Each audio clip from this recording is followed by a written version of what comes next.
glad you could make it. My name is John Lotshaw, and I'm kind of gotten volunteered to kick this thing off. Next to me is Bill Holbrook, the creator of Kevin and Kell on the Fastrack and Safe Havens. And then next to him is his lovely wife, Teri Holbrook, who is a professor of, what is it exactly at Georgia State? Literacy and Language Arts. As well as a award-winning mystery novelist. An award-nominated. No, nominated. Didn't But in our hearts, she won. level, yeah. In our hearts, she won. But Edgar, Agatha Awards, the ones that you've heard of. So we're here to talk about the development and production of a interactive application for the iPad that we have been working on, for 2 years, and it is now available in the App Store for $2.99. So you can go and buy it, please. Go buy it. But we're going to tell you about what it is and why it's what's unique about it and how we put it together. So I guess we will just kick it off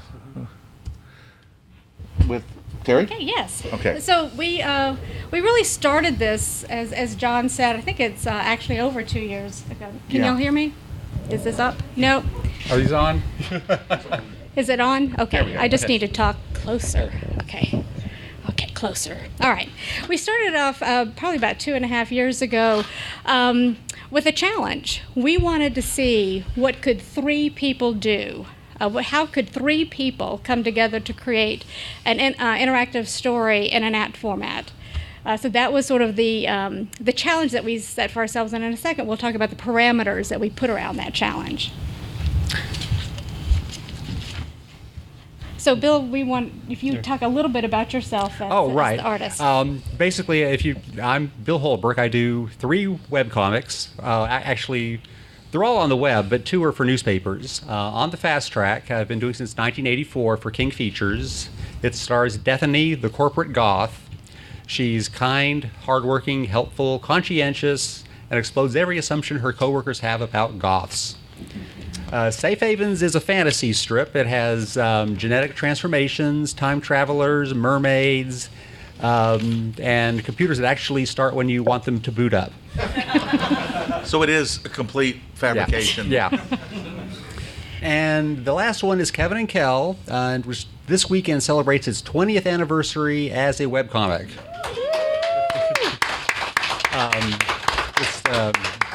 Began on the web on September 4th, 1995, and has outlasted every one of the webcomics that came before it, so that it makes it now the longest running webcomic. Okay, and I'm Teri, and I served as the writer on the team, and as John noted, I have authored 4 what I call crime fiction or village noir novels that were published by Random House. And they were in this village noir style, which is they took place in small villages or small towns, but they had sort of this dark edge to them, or at least I thought they had this dark edge to them. And then I became interested in interactive storytelling and did some interactive poetry and some interactive nonfiction, but those are mainly event pieces that were sort of one-time performances that I did with that medium. And then about 2002, Bill and I had the idea that we should collaborate on a piece because we had literally, our house was sort of divided into 2 levels. The art level was upstairs with Bill, and then the writer level was downstairs with me, and we decided to collaborate on an interactive piece that we called Fedora Street. Yeah, it starred a young female cartoonist who was solving a crime, and we created a website that was actually on the web in which a reader following in the book the characters talked about going to a website. You actually go to the website and see what the readers were looking at and get more information on what was going on in the story. Teri's editor for her literary works took it around to her agent took it around to the various publishing houses, about 18 of them at the end. None of them got it. 2002, I just want to point out. None of them got it. In fact, the reaction in some cases was hostile to a online element. Well, we found that a common response is, "What's a blog?" Because again, remember this was 2002, and these were print editors and print publishers. So that idea of that you could tell a story that would be interactive and take place over two sites in a novel form and on a website, I think was new. And I like to think we were just too soon. Yeah. We were too soon with that idea. But that idea of an interactive piece has been percolating with us for quite a while. And then I got dragged into this because I was a webcomic artist publishing Bill's books. Actually, I didn't do this one, but his collections, which, by the way, there are free hardcover copies of these back there. Please feel free to grab one on your way out, courtesy of Bill and Teri here. But I was doing the layouts and publishing of Bill's books, and was also becoming interested in the new generation of devices that were coming out, particularly the iPad and its the other devices similar to it, and the possibilities that it held for comics and what could be done with comics, that storytelling form and medium, how it could be blended with interactivity and things like that. So everything just kind of came together for this project. So that goes to the idea. Right.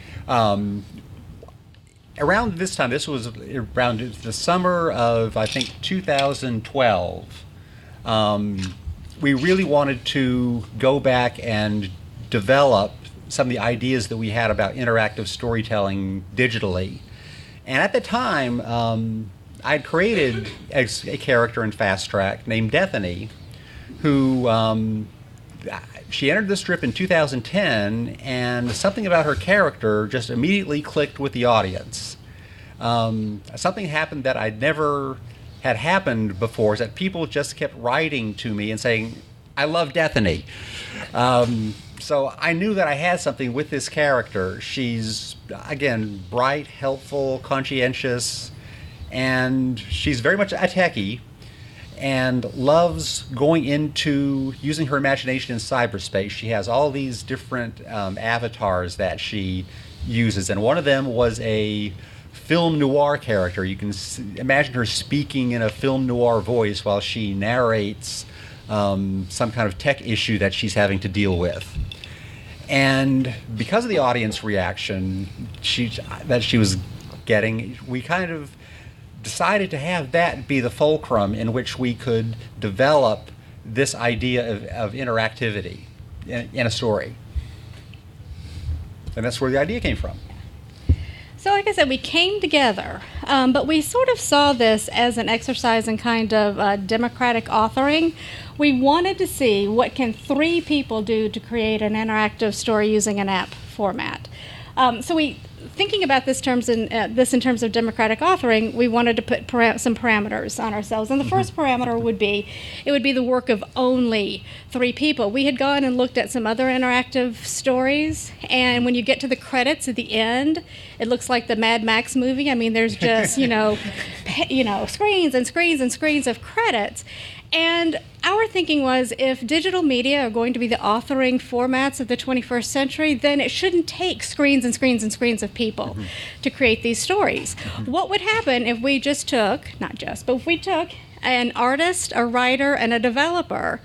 What kind of story could we create? So that was the first parameter we put on ourselves, that it would be 3 people. We also added the help of Erin Pazzo, who's my sister, to sort of be the project manager and keep us on track and keep our deadlines, because I don't know if I mentioned, but we're an artist and a writer and a developer, and deadlines we love. And to make it worse, the programmer is also an artist. So That's right. So it's double jeopardy there. Right, yes. So she came in, she was very, very helpful. But so that was our first parameter, was it had to be the work of 3 people. And the other one was it had to be self-funded, because again, this idea of democratic authoring, it shouldn't take tens of thousands of dollars to be an author in the 21st century. So we didn't have a lot of money. We didn't want to spend a lot of money. And we didn't want a Kickstarter. We didn't want to do a Kickstarter because we could have, but again, that gets away from this idea of can it be done without a lot of money?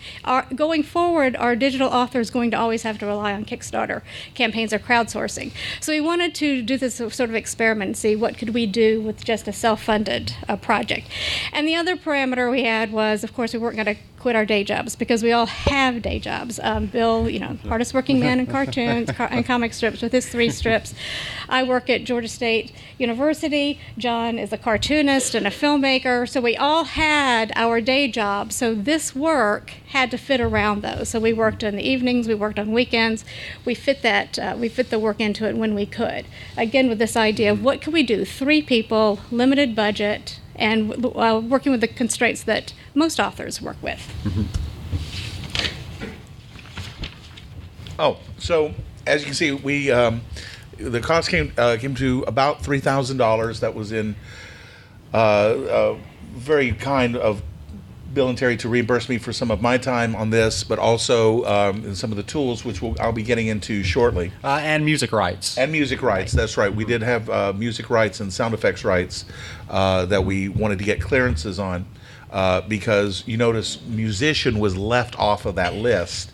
So, and we wanted a very specific style of music, so we went and bought buyout music. So we had to license those. The story, as you can see, there's about 200 screens, and each one of those has artwork. Many of them, well, almost everyone has some form of animation of some sort that was in there, and then is that 18,000 words? Yeah, that's all Teri's which words. Is about how much, if in a book format, about how many pages would that be, roughly? You're asking me to be a math person, and that wasn't. And also, mathematician was not on that list was not either. On the list, mathematician. It'd be about this big. Yeah, so it's like a good chunk of a novella. That's what we call it. Novella. That's why we're calling it. And we call it an interactive novella. And it took from when we first started talking about it. As you see, it took about 28 months, and a lot of that was intensive development time because every one of these was hand drawn and colored by Bill. So that was kind of our bottleneck. And that sounds bad, but it's not. It's just because everything had to go through Bill because it was coming from. That was the whole point of doing this was Bill's art. Well, the drawing. I started to do the drawing in April of 2013. I finished the drawing in May of 2014.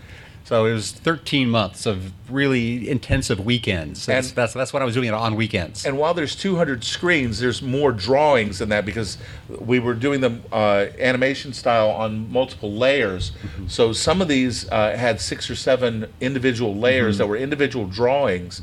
So there's probably over 500 individual drawings that were composited together into this to make it. And then, as you can see, we are still friends. We still manage to talk to each other and use language that can be used in polite company and impolite company too. But it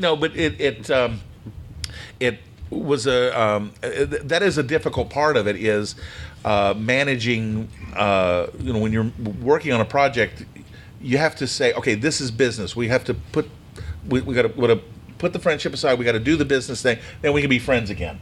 And we didn't have it. Unfortunately, on this, there weren't any real knockdown drag-outs. We had our disagreements. We worked them out, and because we knew we were friends with that.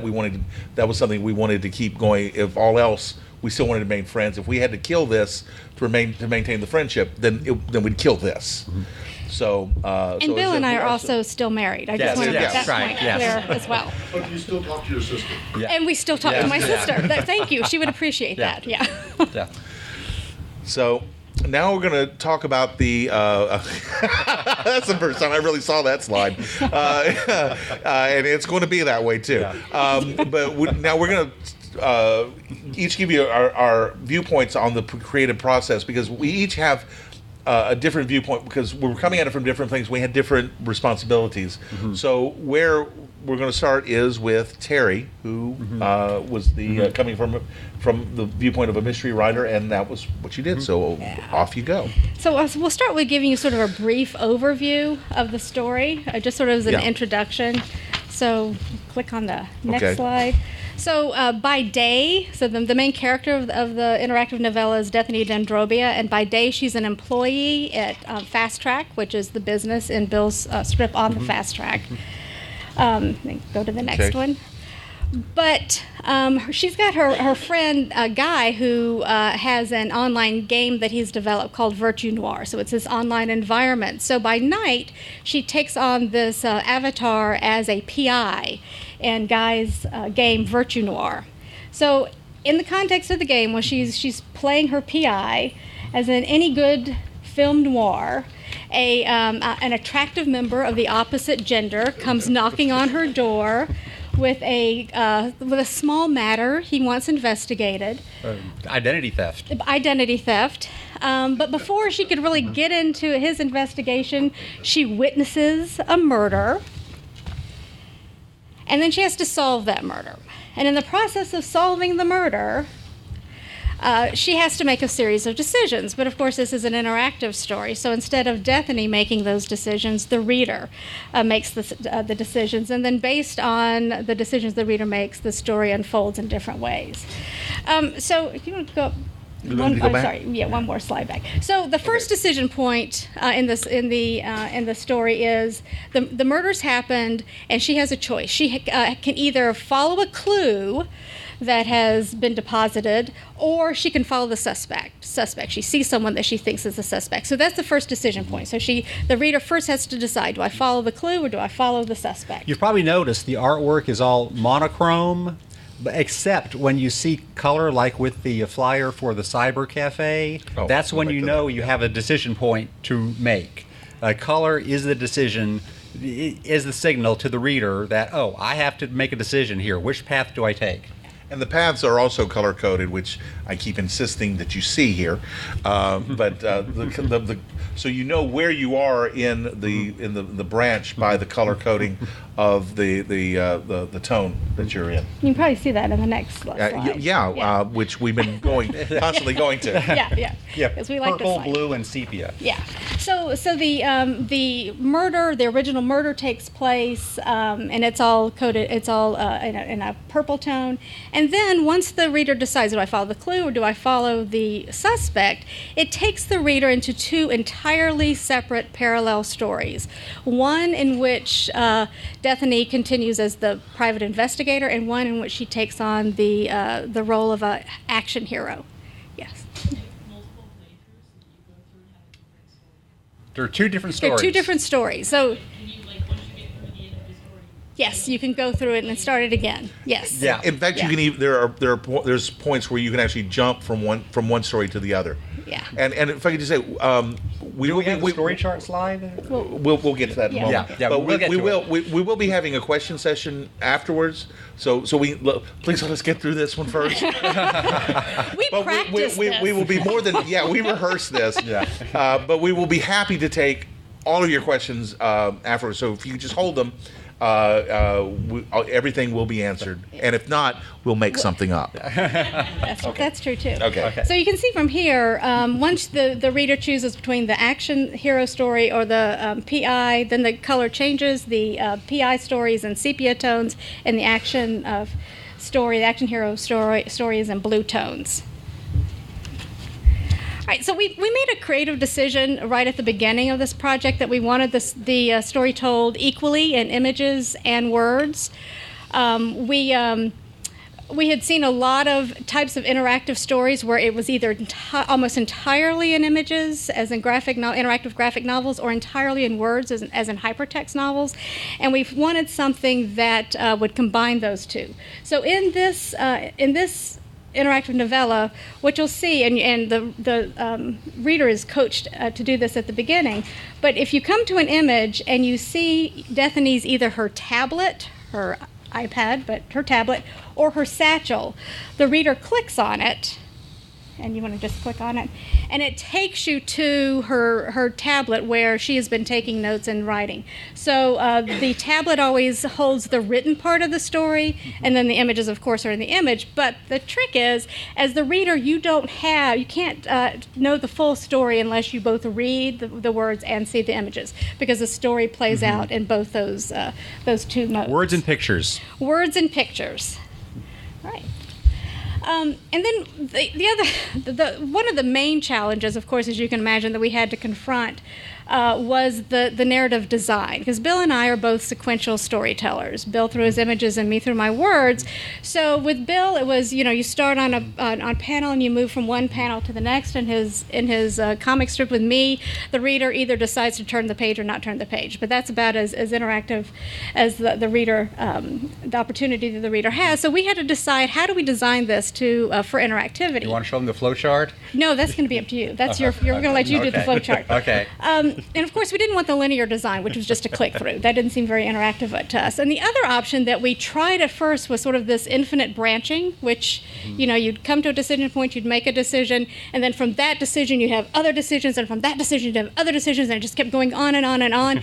And like I said, we wanted to remain married and we wanted to remain friends. So that, we played with that. That infinite thing kind of tripped us up. On yeah. That. Yeah. And how do you build suspense? It was fascinating, and I've seen some really good stories that do that. But given again our constraints, we kind of failed at that. But we tried it for quite a while, and then realized that wasn't going to work. So what we ended up doing was this.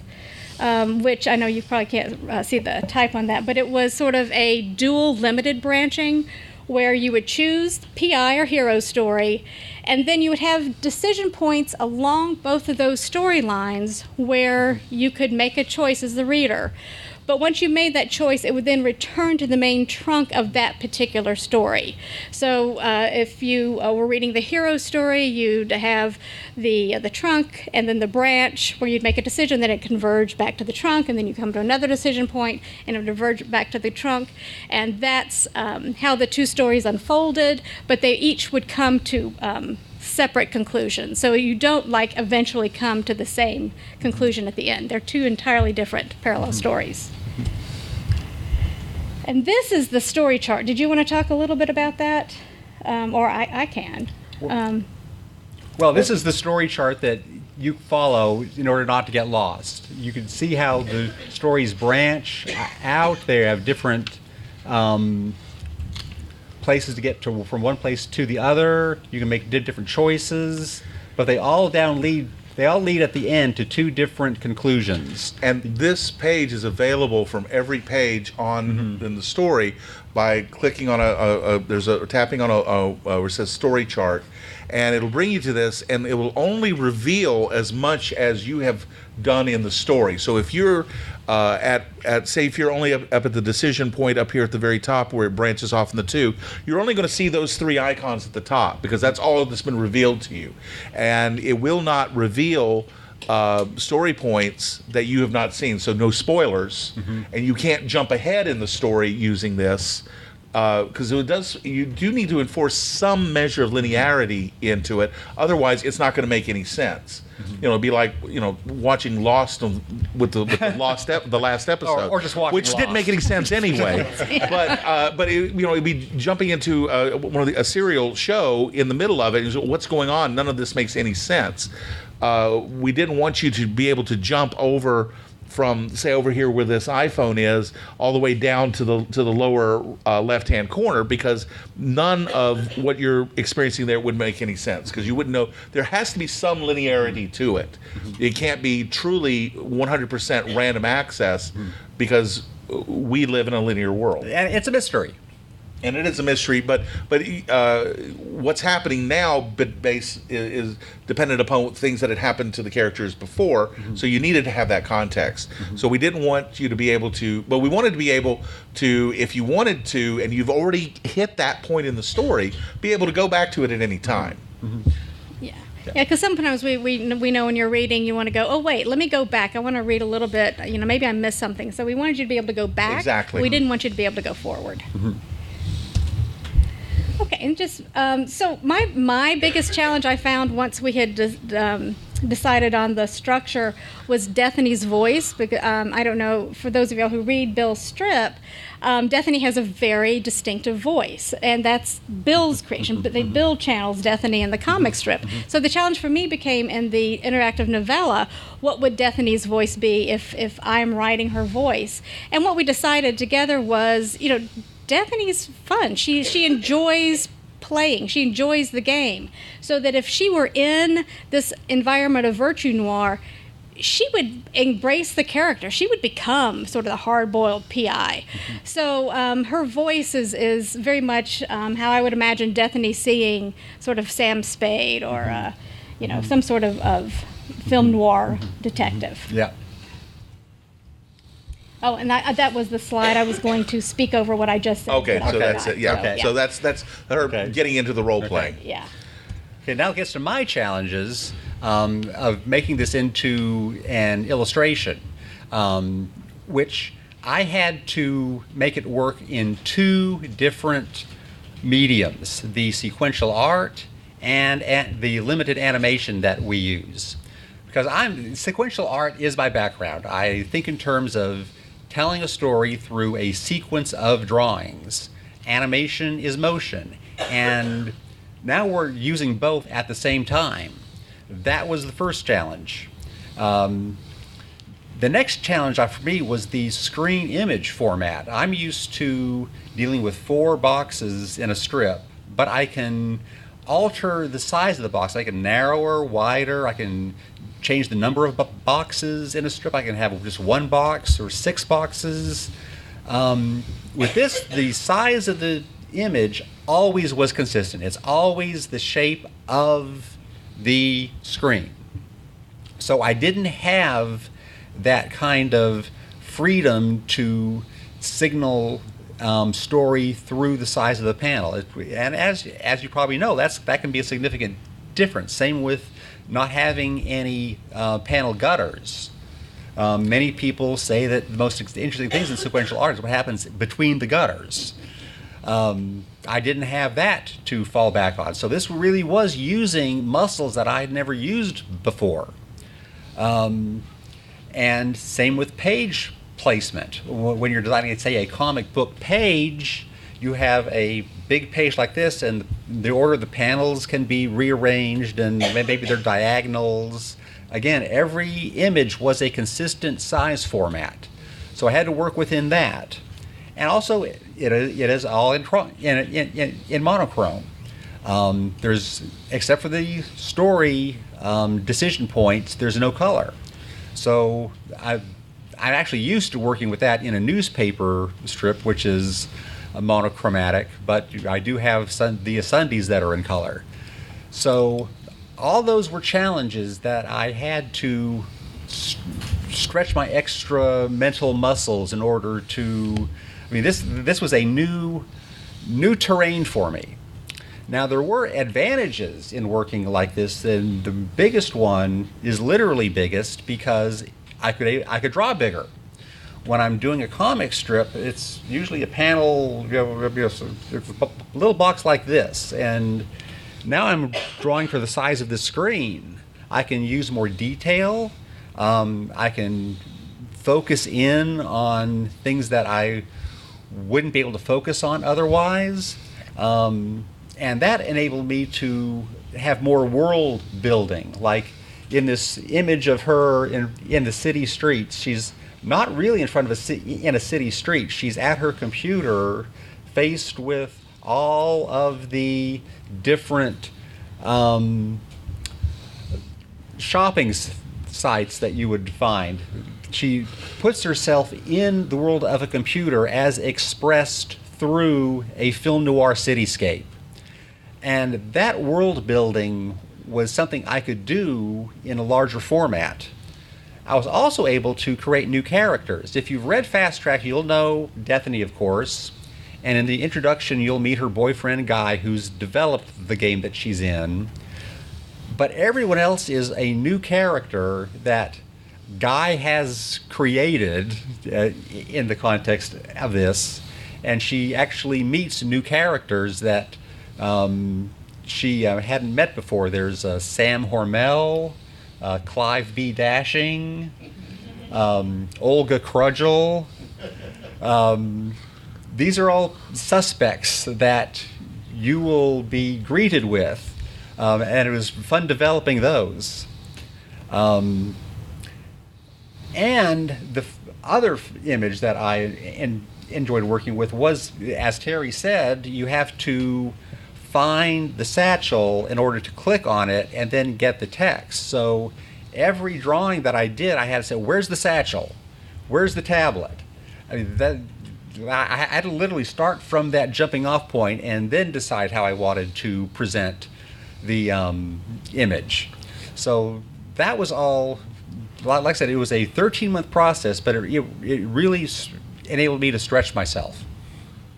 And just to jump in, because this really is going to talk about what I'm going to be talking about, but to get back to the democratic part of it, there would be many instances when Bill would deliver artwork to me, and I would call up and say, "This is great, but if you did this, this, and this, then we could. Then let me show you what we could do for that." And the very first one was the aggregate, was the murder. That happens at the very beginning. This was the very first one, because you just basically had him dead.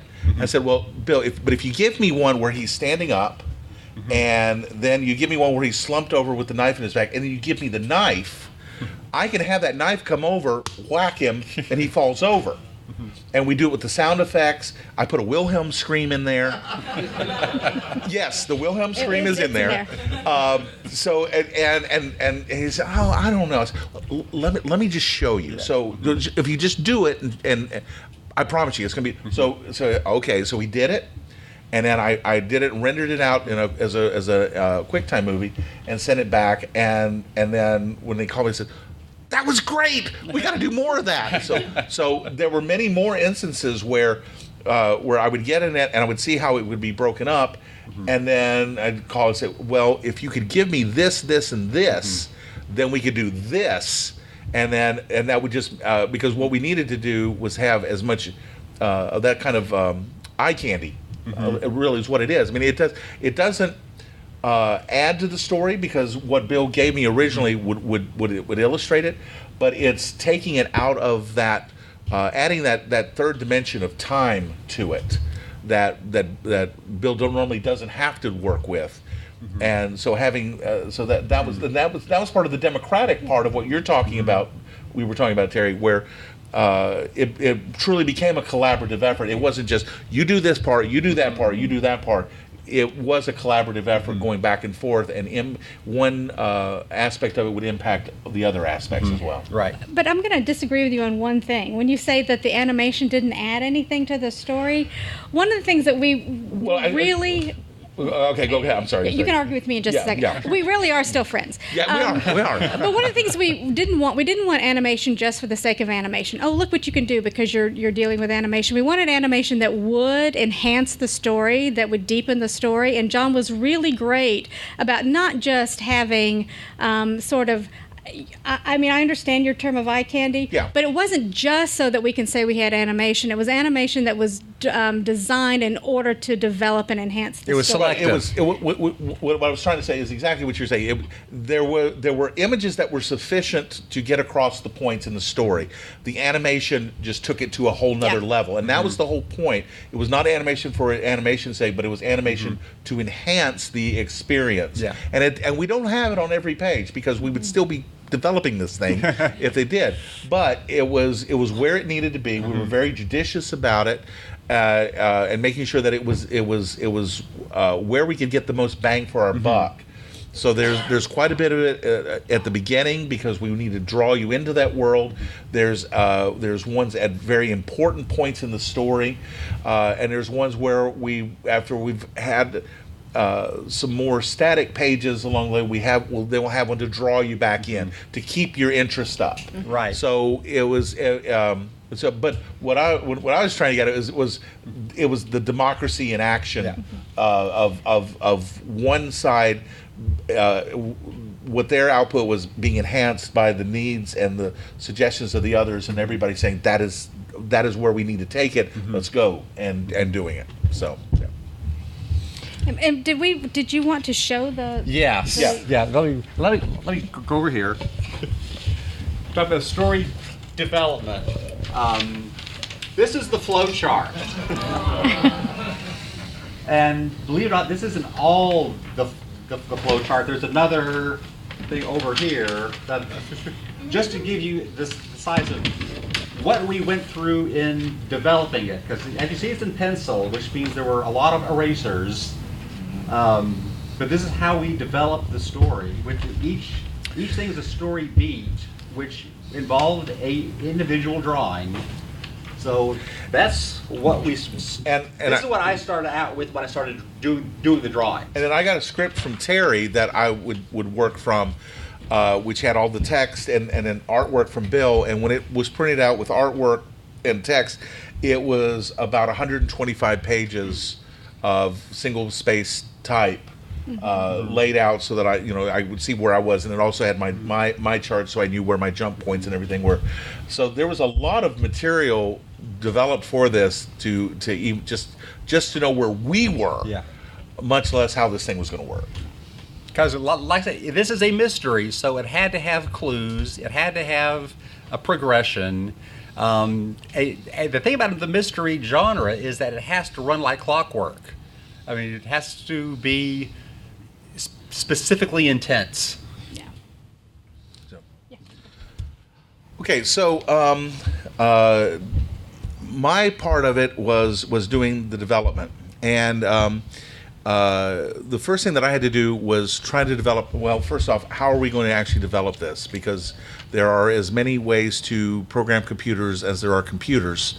So what we had to first figure out was what was going to be the development tool set. How are we going to get this done? The first thing that we looked at was using native tools for the native app for these devices. That means on iOS using Xcode and developing an Objective-C. And we have been thinking about doing an Android version of this, so that would mean something like Eclipse with Java. And I think I would rather have a root canal because I actually did do an app in Objective-C, and I would rather have a root canal. So that's just kind of. And also, it would. These are two completely different and incompatible languages. So that would meant duplicating our development efforts just to be on those two platforms. And so that, as Teri said, we weren't going to quit our day jobs. I have other projects to do. I have other things to do. I want to have a life. So why am I a cartoonist? Anyway, so we wanted to do this in the most economical manner possible that we could develop. So that meant some kind of an abstracted tool set that would allow us to do the parallel development for the different platforms all at the same time from the same code base. And in looking around, the best option, there were several options, but some open source things that weren't really there. The one that was really the best for what we needed was a package called Corona. Corona is a system developed by a company called Anska Mobile. They just got bought out by, I forgot who bought them out. Fuse is just bought them out. And it's a development system for mobile devices. They're actually not just, back then it was iOS and Android, but they've also added specifically for Kindle, specifically for the what was the one that Barnes & Noble, the Nook. They've got a couple of game platforms, and now they're actually going to be doing Windows and Mac OS X native apps out of this. So actually, it's not out of the realm of possibility in the future seeing this app on Mac OS X or Windows 10.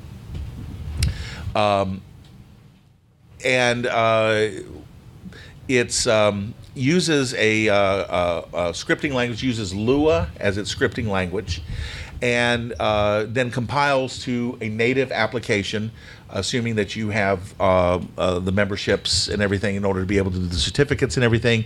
You could then take that code and put it on an iPad, put it on an iPhone, put it on an Android device, and it's a fully functional with in-app purchase and all the fun stuff that you want to have in an app.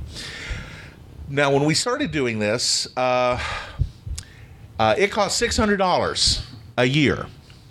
It was an annual subscription, but that was a cost of doing a business in this. That was the cost of being in the ball game, and a part of that $3,000 expense that we talked about.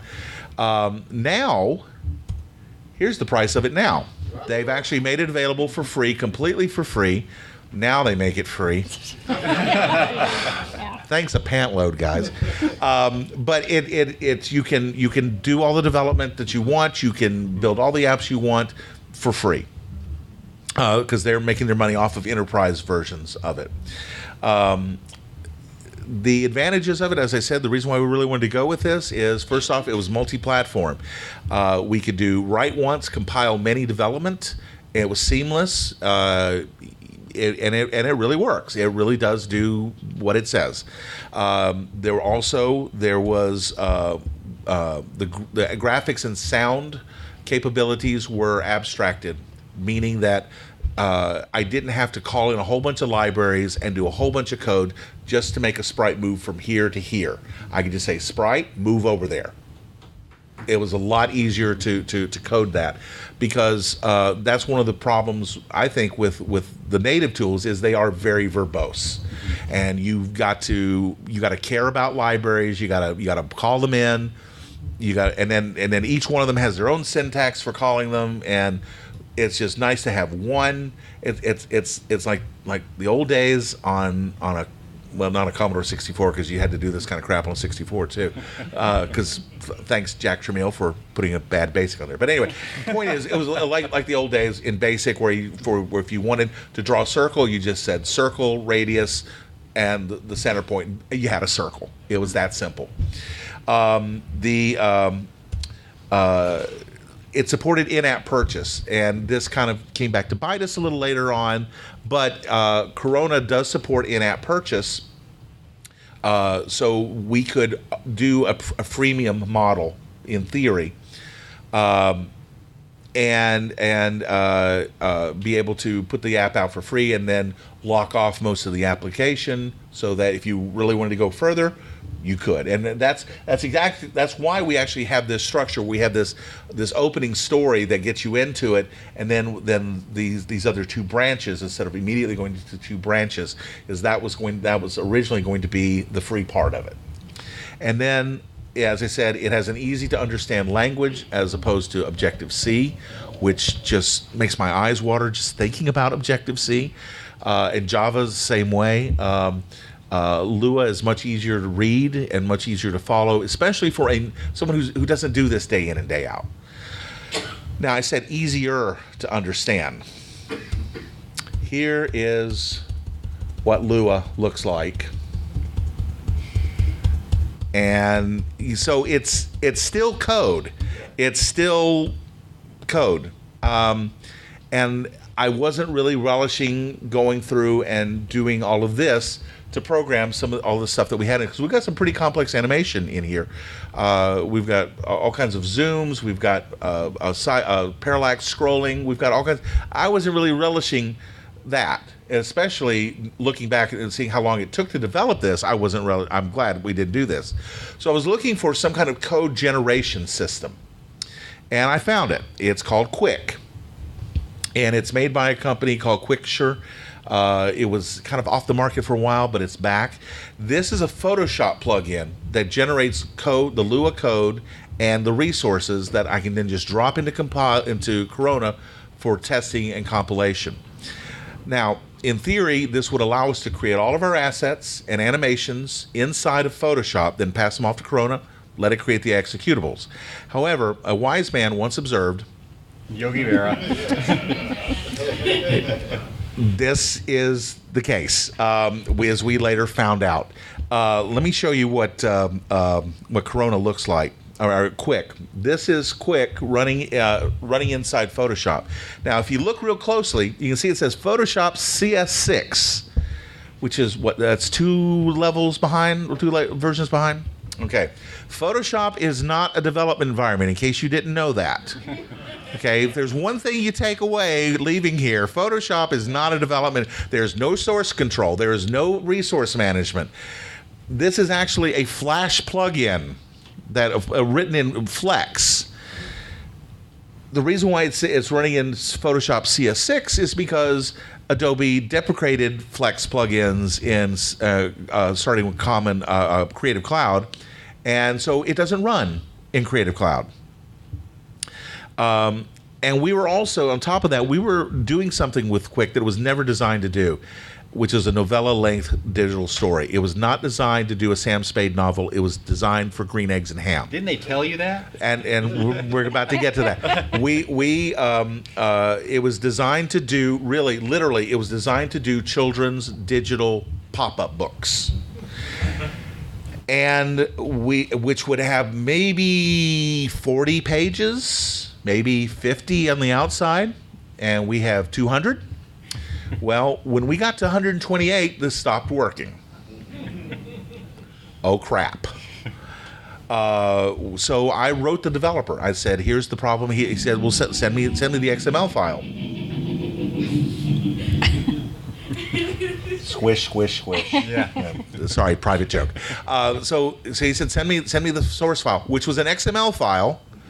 So it was even more verbose than it should have been. So I sent him this massive file, and he went through it, and he wrote me back saying, no one has ever done a project this big before with this. And I said, we're not even 2/3 of the way done with it yet. So we had to do a workaround. Basically, we had to split it up into 2 halves. So there was no source control in this. Code was being repeated over and over again because it was just being generated by the automated generator. There was no way to manage the resources in this. The resources, like for example, the tablet. That when you tap on seeing Dethany's satchel and the tablet background comes up, you could make that a repeating element, so it didn't send out 200 tablets by putting a prefix on the name of the layer. That's how I knew that was supposed to be repeated. That's resource management in this. No, it's not.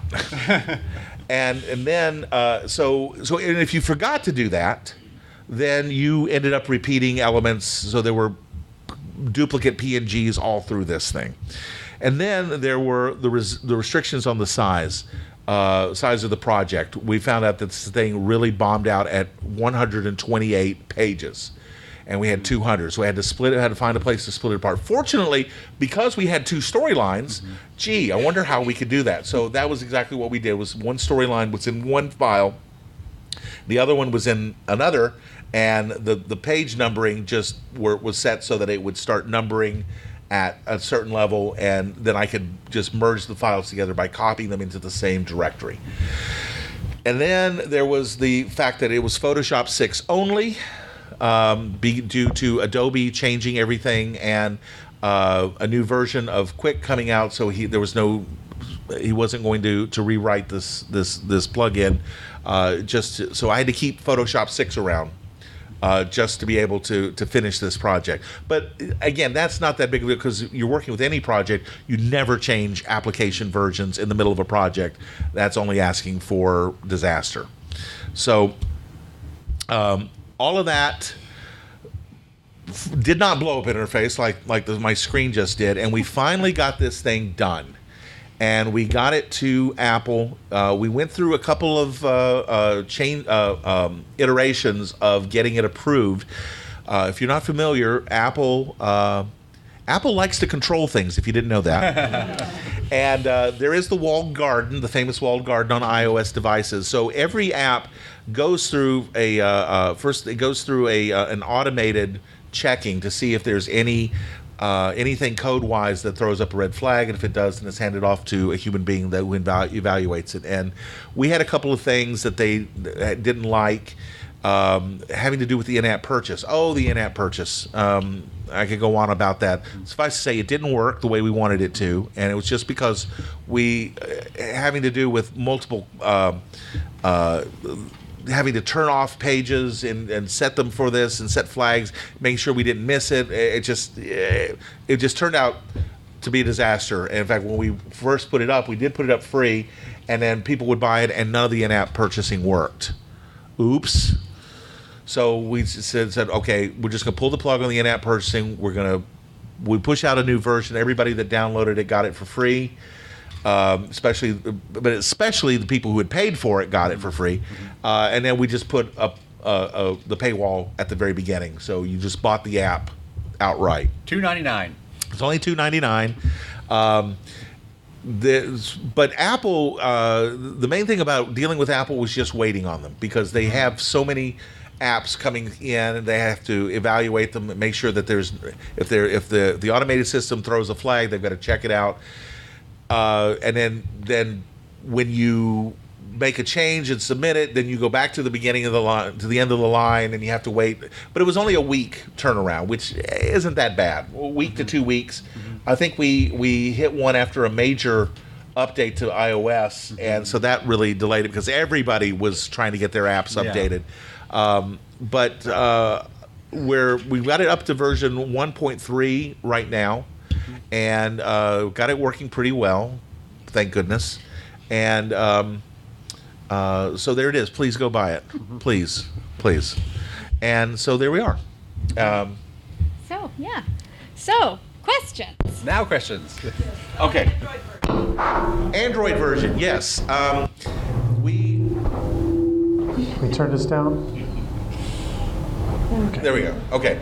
Android version, yes. We have talked about it. The only reason we haven't done it was because it's that whole day job thing. I have not had time to actually go and do it.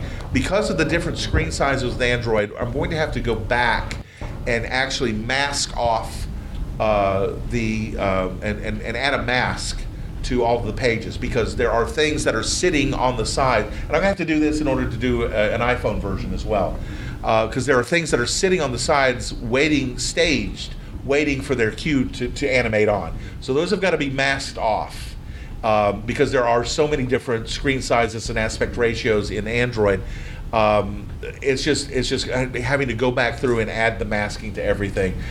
It is something we have talked about doing. We made the decision early on not to do it because, again, we had very limited resources, so we wanted to target the market for iOS, because we already had iOS, but also we looked at the business analytics of it, and Android users I'd say that they don't buy apps. They don't buy as many apps as the Apple people. People who have iOS devices tend to buy iOS devices because there is a rich third-party application environment. People who buy, by and large, who buy Android tablets, buy them because they're inexpensive or they were thrown in with their phone that they bought. So they're not in it to get the apps. That's not to say that there aren't. There's a significant number of people, and we want to make it available to them. But it was just the economics of it. And we also need to get John a Samsung Galaxy. Yeah, we need to get. Well, and that was another thing. Simulators only go so far, and you've got to run it on the hardware. And we just didn't have the hardware. We needed it. It was taking long enough to get the iOS version. We had iPads. And was still taking 2 years to get it out, so it was just something we just had to make the decision of we can come back to that, and we do intend to do that. I would love to, because and we are because I'm a capitalist and I want to make money. Well, thank you. Yes, and you'll be next. Okay. Oh, okay, cool. Oh, microphone. Talking to the box. Okay.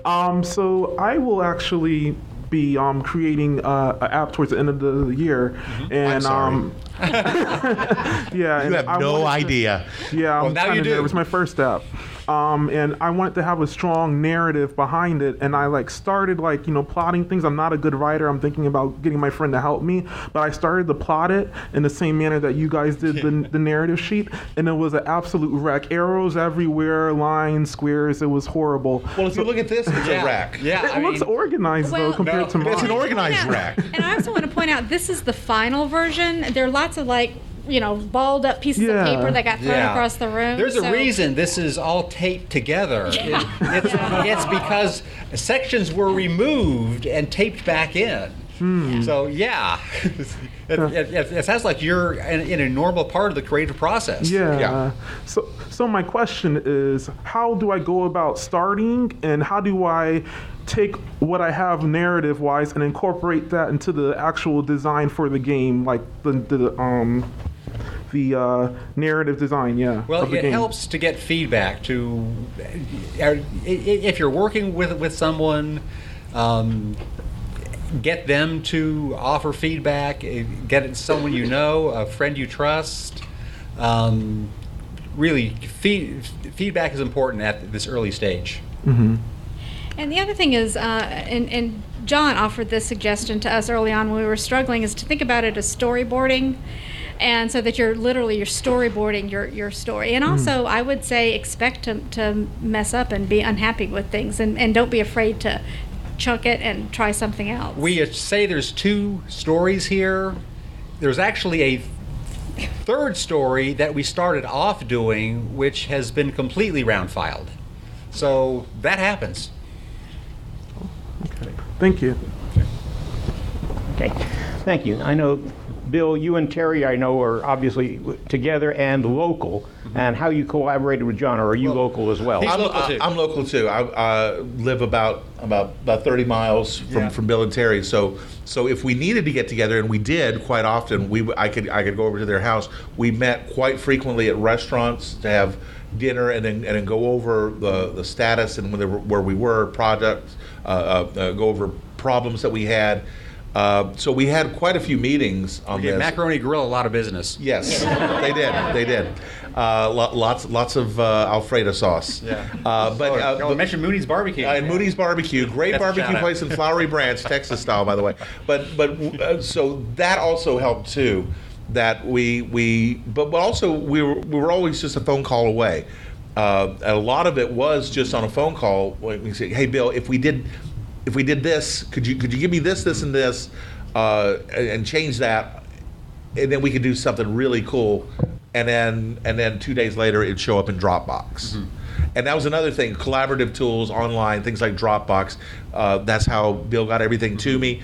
I didn't even mention about Test Flight, which was the app distribution service for beta testing that has been purchased by Apple, but back then it was available for Android as well. And now it's integrated into iOS. That enabled us to, once I had the certificate set up properly, could distribute to testers all over the country. We had people, friends of Teri's from academia, to look at it and test it, try it out on an unsuspecting audience to see how they reacted to it. Some like Kevin and Kell patrons were involved in that. Some of the patrons. So we were able to incorporate that feedback into the development and of not only the code but also of the story as well. This is a question for Teri. In a normal mystery novel, if you're ever writing, it's linear, and even if you don't catch all of the little hints that you give, by the end of the story, it might not necessarily be laid out, but you can always be expected to get to the last page and go, okay, I'm finished with this now, and if I didn't want to, I didn't have to think about it. In this, as you were writing it, did you find that you had to be a little bit more explicit with your clues so that the player didn't necessarily get stuck or anything like that? Yes, and I'll have to. This was an entirely different kind of drafting than I'm used to, because I'm literally, when I write my novels, I'm the kind of person that when somebody knocks on the door, I have no idea who's knocking on the door until I open the door. And so I could not do this. It had to be much more outlined, and and detailed before we could send it to John, who would not have found it amusing if I did not know who was opening the door when I sent it to him. So then that was part of the reason we came up with the idea of letting people go back. So as they're because you can do that in a book. You're reading a mystery and you figure like, oh wait, I missed something. I missed a clue. Let me go back. There wasn't a way originally for a reader to do that in the novella, so that's when we constructed that you can go back to these different points, so that as the reader of a mystery, if you feel like you've missed something, you've missed a clue, you can go back and reread that section again. So yes, it was a much more, I think, designed mystery than I'm used to writing. Is that what you were, yeah. So I have a question for Bill. I don't need... No, Bill doesn't need it. I do not need microphones, I can project. But anyway, so one of the things I've noticed is that your art style is very different than your normal comic. Will Eisner? Very much. Yeah, I'm glad you brought that up. The first thing I did was ask for, well, Will Eisner. yeah, well, I when I moved to Atlanta in 1981, I don't know if this some old school people will remember the Oxford bookstore. And, A moment of silence, please. And on a Peachtree Battle, I was living in an apartment behind in the Peachtree Hills neighborhood. And every Saturday, I would go walk down to the Oxford Books and look at their comic section. At that time, Dennis Kitchen was reprinting the Spirit comics.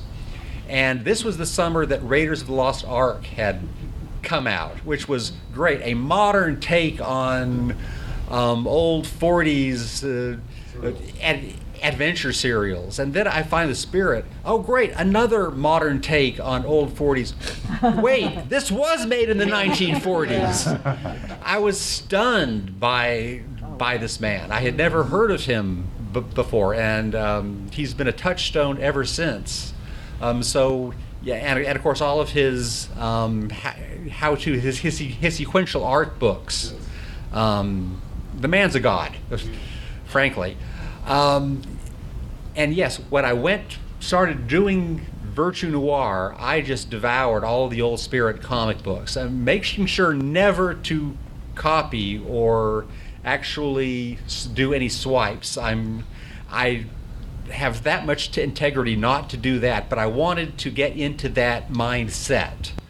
I never wanted to draw a roof the way he drew a roof, but my version of a roof in his world. Yep. One shot that looked very much like a Jack Davis film.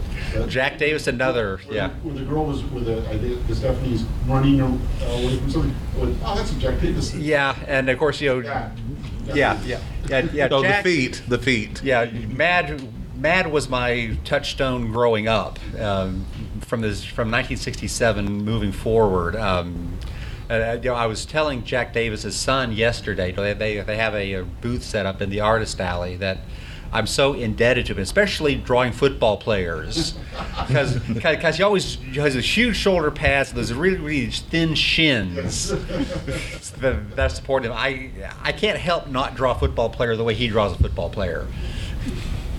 So I have to ask, out of all of the time that it took, if you had to do a sequel or another one, how much of it was getting used to the tools and the medium, and how long do you think it would take to recreate the experience? Well, we didn't do this just as a one-off. We didn't? No, we did not. we took So much for that Friends thing. Yeah. Well, this was so much of a learning curve, and it's taken so much for all three of us to get to this point. It just seems a waste not to use it from this point, especially since we can do it without the learning curve now.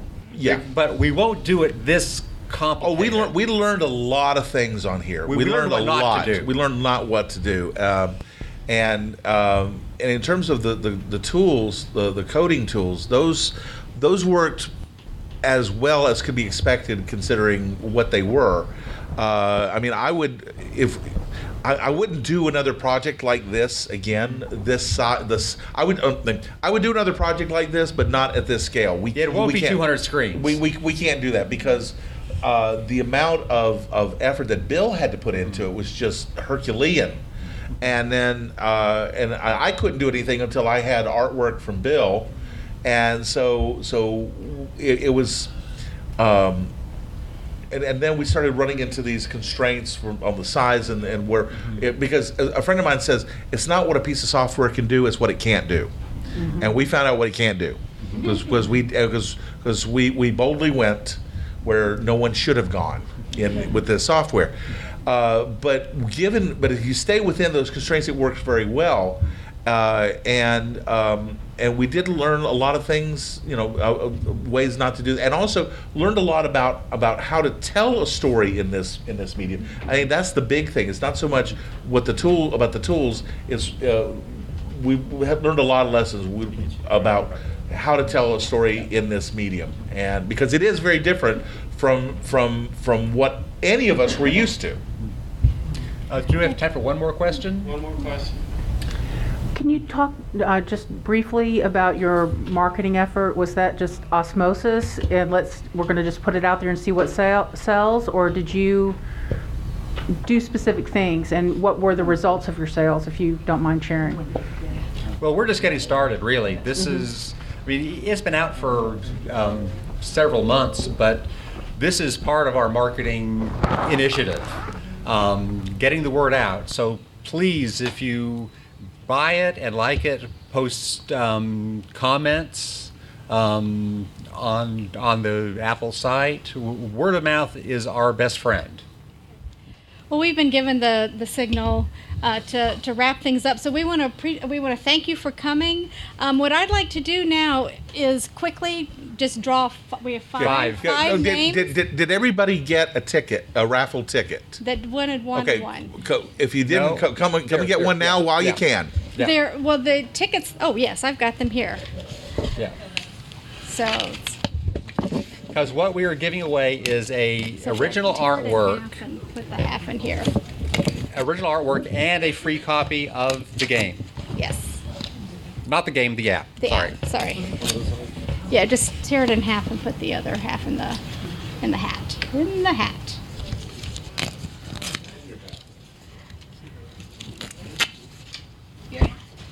In the fedora. Because we're going with a theme. Either half? Yeah, either half. They're both the same. Okay. John, did you want to do the picking? All right, here we go. All right. And just if we call your name, if you'll just call your number, just wait and then come up afterwards. But raise your hand so we know you're here. 243-692. 692. Okay, come down and get the keys to your new Buick. Okay, no. We'll just wait. Okay, now 693. Wait a minute. Okay, 693. Okay, let's mix these up a little better somehow. All right, here we go. And we have 695. Okay, that's a little better. All right. If this is 696, I'm gonna 691. Really? Okay. That census. Did you guys get together before? All right. You can thank Staples. Yeah, thanks, Staples. All right. 683. Okay, those are our 5 winners. 683. Okay, great. All right. So, but everyone is a winner when you come to our panel because there's enough for everyone to take one free book. A hardcover Kevin and Kell collection. Kevin and Kell book. Back there. On the back table. Please take one. And if you want to play with the app a little bit, come to the Bill's table at the Artist Alley. Table 32. Table 32 in the Artist Alley. Okay. Thank you very much. I really appreciate it. Yeah, come on up if you won the.